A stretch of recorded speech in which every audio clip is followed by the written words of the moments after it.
Local as well. COVID-19 here with us this evening also. So without further ado, I want to welcome to the stage Wayne Hennessy.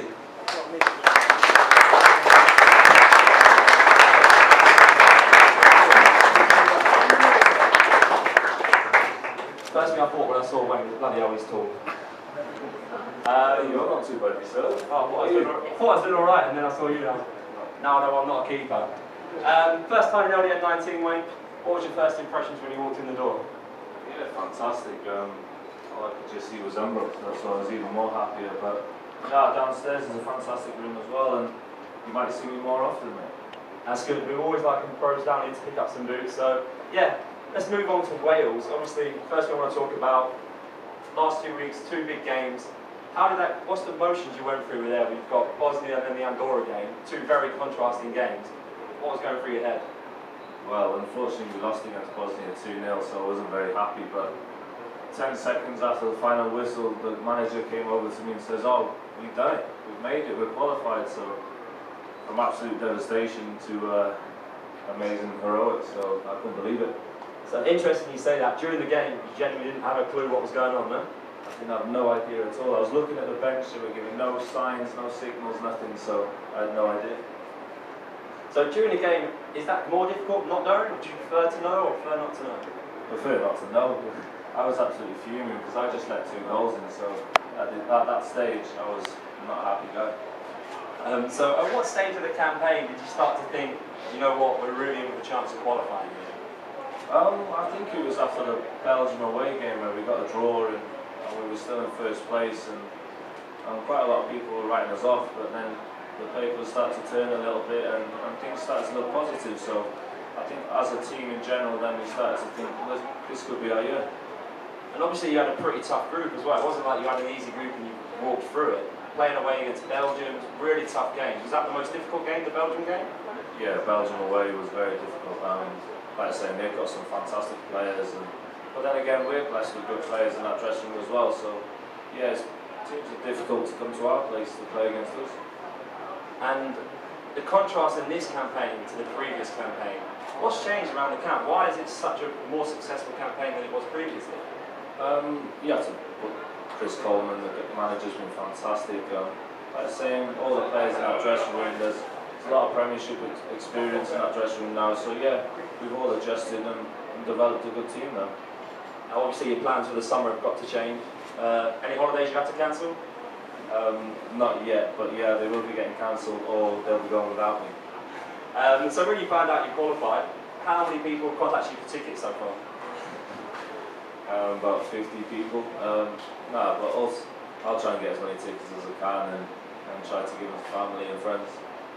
Decent. So let's Wales out the way. Let's crack on to keeping. How did you become a keeper? Where did that start? Because let's be honest, no one wants to be a keeper when they're a kid, do they? It has to be my height, really. And I was always poor at fitness, because a lot of goalkeepers here now, you'll probably totally agree with me. I used to hate running around and chasing balls and stuff, so I just wanted to go on goal. And I thought it was a lot easier than what it was, but no, it was quite difficult. But then people started to tell me, look, you're not too bad in goal, so then it all started from there, really. Did you ever play any other positions? Well, if I was a striker, I was a lazy striker. Just standing up there, just being a target man, and that was about it. Did you get involved in training? You ever go out on pitch? I'd love to get out there, but I think they'd show me up. No, like I say, we've got some fantastic talent at Crystal Palace as well, so I'll just stay in between the sticks. Now, obviously, your career, you've worked your way up. You've played all the way from League 2 into the Premiership. How difficult is that, like making that step up? And is there a massive difference as you're going up the leagues, or is each game just as difficult as it is? Yeah, the difference is unbelievable. Like I said, I started off at Stockport where I was on loan there from Wolves, and moving all the way up to Crystal Palace in the Premier League. It's a massive difference. Totally different players, the staff, the style of play, how quick it is. You don't get no time in the Premier League, where League 2, you could probably sit on the ball at one stage. You mentioned that having the time in other lower leagues, and again at Wolves you have quite a strong team as well. Is one of the biggest challenges the boredom of being a goalkeeper at times? That's a good question, because my last game against Andorra, I don't think I touched the ball for the first 20 minutes. So I was just trying to shout at my players just to try and stay into the game. I think being a keeper, a lot of it is the mental preparation as well, isn't it? Is there anything you particularly go through? Not really, but there's games where you can absolutely focus for the whole 90 minutes and you'll come away from it and you'll be mentally drained and you're thinking, how's that possible? I haven't really done anything, but it's just all about focusing on the players in front of you and your back four, really. And what part of the game do you find the most challenging as a keeper? Penalties. Penalties, but it's a mental game, especially in the Premier League. They're good enough to put the ball anywhere, and I try and focus and try and give them a couple of hints to where I'm going to go and where I'm not going to go. I always thought as a keeper, penalty shootouts like the dream situation because you just can't lose. Yeah, maybe when you're playing in the back garden with your mates and stuff, but when you're actually playing in the Premier League, they're good enough to put it wherever they want to. How many penalties have you saved in your career? I think I saved about 5 out of 7. That's a pretty good record. It's not too bad, so hopefully now you've mentioned it, we don't get one Saturday, but hopefully, yeah. So what advice for some of the young keepers here, when it comes to a penalty shootout as a keeper, what are you looking at? Are you looking at the striker? Do you look at previous penalties they've taken if it's a known penalty taker? I used to look at the striker a lot, and I used to try and get a bit of eye contact, see what he's going to do. Some get really nervous, some just don't even look at you. Some just stare at you for a while and you think, okay, this guy's playing mind games. And then you try and get a little hint from him, but like I said, some of them are quite clever. But to the boys here, just try your best, and if you've got a side that you're really strong on, maybe go for it, chance it. Now, obviously a lot of us would dream of being a footballer. What's the best part of being a Premier League footballer? The best part is playing week in, week out, going out, trying your hardest in front of the fans, getting that claps. Like I said, when I was at Crystal Palace, when I run out sometimes there always give me a round of applause, and to get that feeling, and also to get that feeling of winning games, and there's no better feeling. And at the moment we're quite high in the league, so yeah, it's been amazing. Do you sulk if you had a bad result? I do. I'm really bad actually. My family always commentate on it where if I do lose 2-3-0, 4-0, if it goes any higher than that, I'm definitely not coming home for a while. But no, like I said, it's part and parcel of football.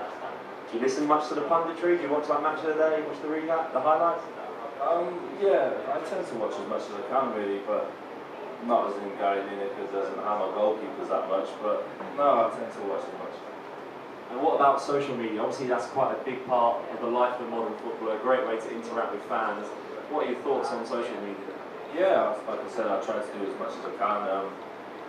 I've done quite a lot for Wales this week, which is really nice, and like I say, they're absolutely ecstatic in Cardiff right now, so yeah, it was good. So that's obviously the better parts of being a footballer. For you personally, what do you find the worst part of being a footballer? The worst part has to be any injuries or any major injuries where I had a situation where I'd done my ACL, I'd done my cruciate ligament. I was out for 12 months. It's quite a difficult time for me, and I was lucky enough I had good friends and family around me. I was at a good club, Wolverhampton Wanderers, where they backed up and helped me in every direction really, and that's probably the worst possible moment for any professional football player to get injured. Definitely. Let's move on to Palace. Obviously, flying start to the season, as you said, sitting in third. 2 clean sheets in a row for yourself. Are you taking full credit for Palace being third? I'm not taking full credit, no. Like I said, there's a fantastic team there. They've got some amazing talent. My favourite player at the moment is Johan Cabaye. I think what he's brought to the team is absolutely massive. I think that's a big statement from Palace when they attracted players at the level of Cabaye coming in from PSG. Did that really give a big boost to the whole squad and everyone around them? Yeah, it's a whole statement to the club, and like they're saying, they want to progress and get bigger and better players, and Johan Cabaye is an absolutely fantastic talent, and we're lucky to have him at the club. Do players discuss transfer rumours? When it's going around in the summer, you see the paper like Cabaye coming to Palace. Do you all sit down and have a chat about that? Mainly it's around pre-season time where we're all in there, and we'll always have plenty of hands on a time where we'll be talking about, oh, have you heard this, have you heard that, have you heard we've been linked with transfer this, transfer that. So yeah, we did have an idea that Johan Cabaye was getting linked, and it was always nice, and we always said, oh, I bet he won't come to Palace, but then again he came through the door and we're absolutely delighted he's here. Yeah, brilliant. And you know what it's like going to a new club. What is that first training session like when you walk in the door? You're obviously keen to impress, but don't want to come across too big time as well? Yeah, I was quite lucky enough where I knew quite a lot of the players at Palace anyway. And I had my best friend there, Joe Ledley, which obviously we know well from Wales. But no, you're trying to impress and you're trying to keep everyone happy. Also, you're trying to get new surroundings and stuff. So no, it was good. So Palace are playing some brilliant football at the moment. And obviously you've got quite a lot of attacking players banging goals against you in training. Is Kabay cause you a bit of difficulty with his free kicks? He has a little bit, but I'd say the most that we have there at the moment is Wilfred Zaha.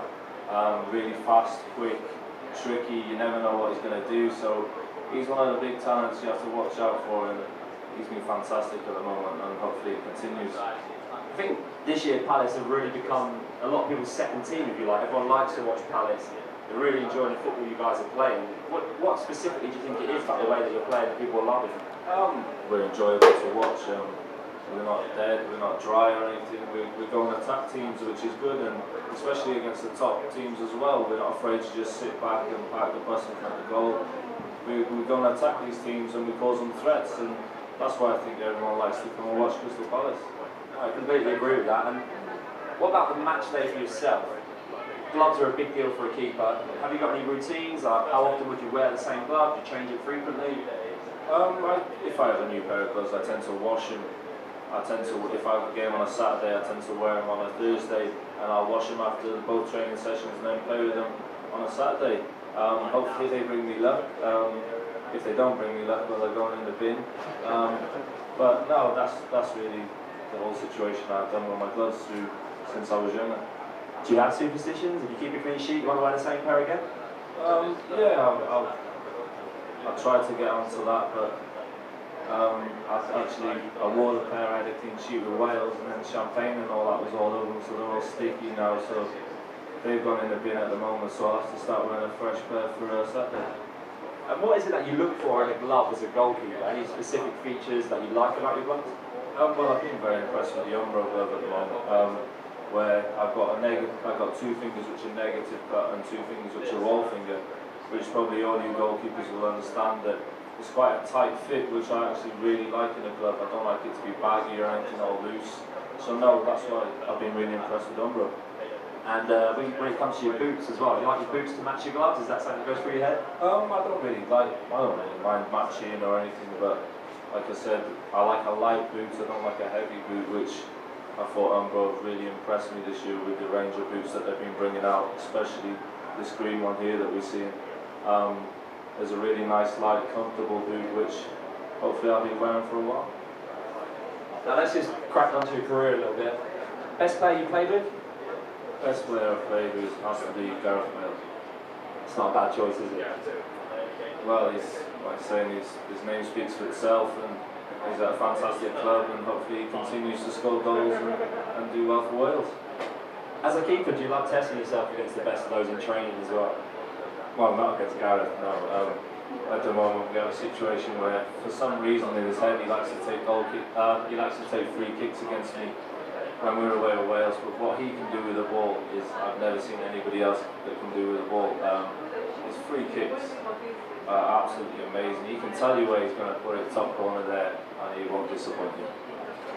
And what about yourself personally? Have you got a best save or a best match that sticks out in your mind? Not necessarily, no. Obviously for Crystal Palace it's now getting game time and staying as #1 there. Also for Wales, and to be fair, every game's just an honour, and I go out to play for my country, and I'm totally dedicated to Wales, and at the moment I've got 53 caps, so hopefully that continues. You just ruined one of my quiz questions, yeah? Oh, I'm so sorry. I have to remember that one. What about memorabilia? Do you keep your jerseys after the game? Do you keep some of the most prestigious games you played in?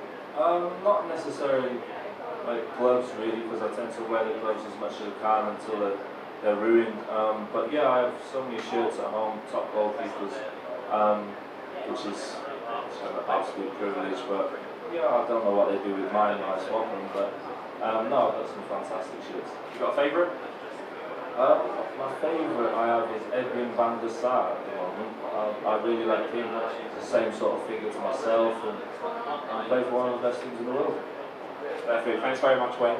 What you want to do now is just give all you guys a chance to ask a few questions to Wayne. So if you've got any young keepers want to ask for some advice, or anyone wants to ask about Wales or Palace, anyone got a question for us?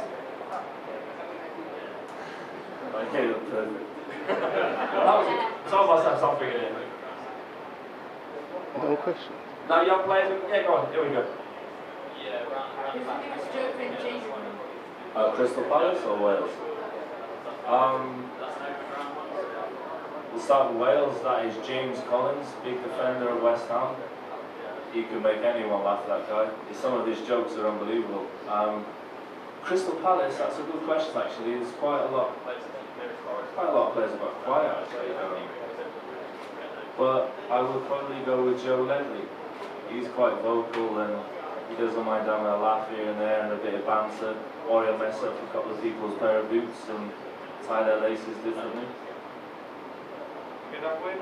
Yes, fine. Anyone else got a question for us? Now the first one's done. Yeah, in the back.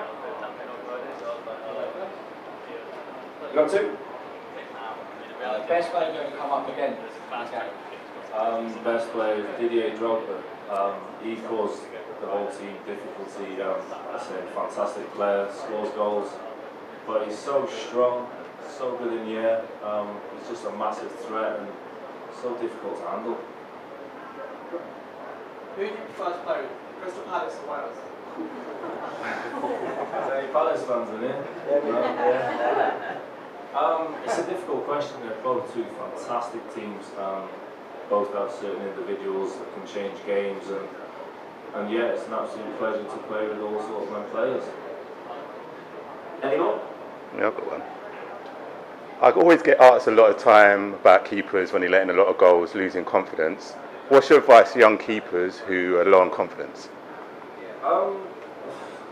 Part and parcel of goalkeeping is making mistakes, and it's always easy for players to turn around and point the finger. But if you do make a mistake, try and just leave it and try and focus and keep playing your game. So even the best of goalkeepers, whoever's a favourite goalkeeper, they'll make mistakes, but they won't be worrying about that mistake. If they do it in a game, they'll be pushing it to a side and focusing on the next ball that's going to come towards them. Cheers. Anyone? Palace fans? Nothing? Alright then, if you think of any more, just give me a shout. What we're going to do now, Wayne's been kind enough to give us a pair of his gloves and a pair of boots to give away to some lucky winner this evening. So we have a bit of a Wayne Hennessy quiz, even though you've already got one of the answers. So the way we're going to work this, we're going to give you two options, and I'm going to ask you to stand on either